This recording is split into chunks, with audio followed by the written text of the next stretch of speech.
Elon, and he's pretty well known for his environment in the tech and electronics world. Second half of his name, Elon, ready for battle, strong and warlike. So if we put these two together to make Elon, he's going to lead us into an electronic war of some kind, maybe against Zuckerberg. Anyone? He's just recently bought Twitter. Maybe he'll go up against Facebook. Anyway, on to my second point. Does anyone know Hank Scorpio from The Simpsons? Okay, just briefly for those of you who don't. In the episode, Homer moves to a different city, gets a new job.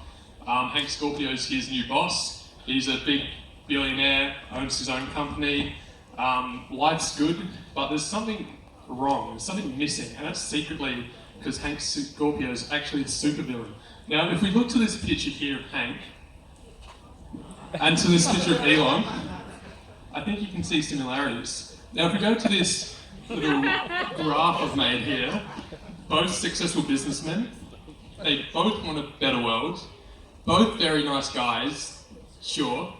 Obviously, they both like flamethrowers, as you can see, and they're both secretly supervillain.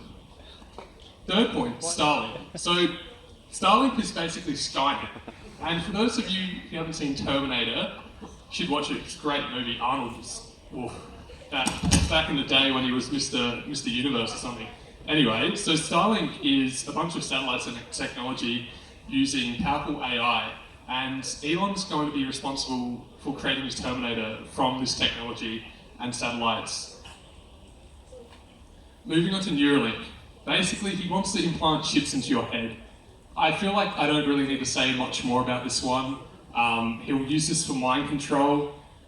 Just if you guys aren't sure about this, if any of you guys have seen the SpongeBob movie, Plankton uses these chum buckets from his chum bucket, surprisingly, and this image depicts us and Elon.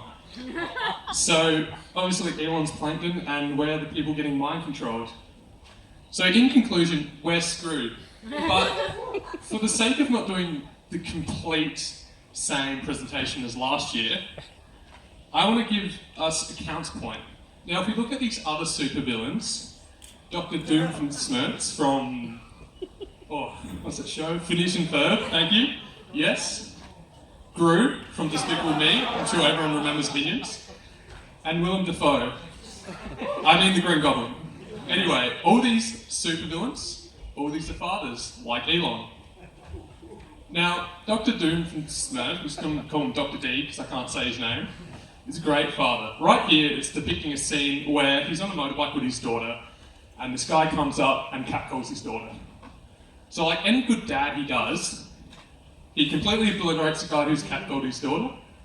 And just another point of how great a dad he is, he'd always put in 110% effort for his daughter's birthdays, because that's something his parents never did, having neither of his parents show up to his birth either. Now, Gru, I feel like most of you have probably seen Despicable Me. Everyone remembers the Minions. The whole movie's about him adopting these three girls and becoming a loving father. Right here you can see he's reading a book to them as he would. So I feel like this one's pretty self-explanatory of how good Father Gru is. And Green Goblin, Willem Dafoe, as you can see he's hugging his son here, so it's a good father. Basically what I'm saying here is these are all supervillains and they're all good fathers. Now I'm saying Elon's a supervillain, but is he a good father? No. Who names your child that?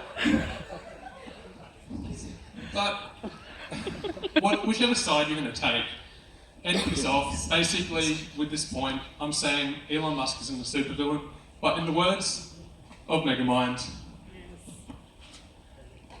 you may be a villain, alright, just not a super one. Thank you.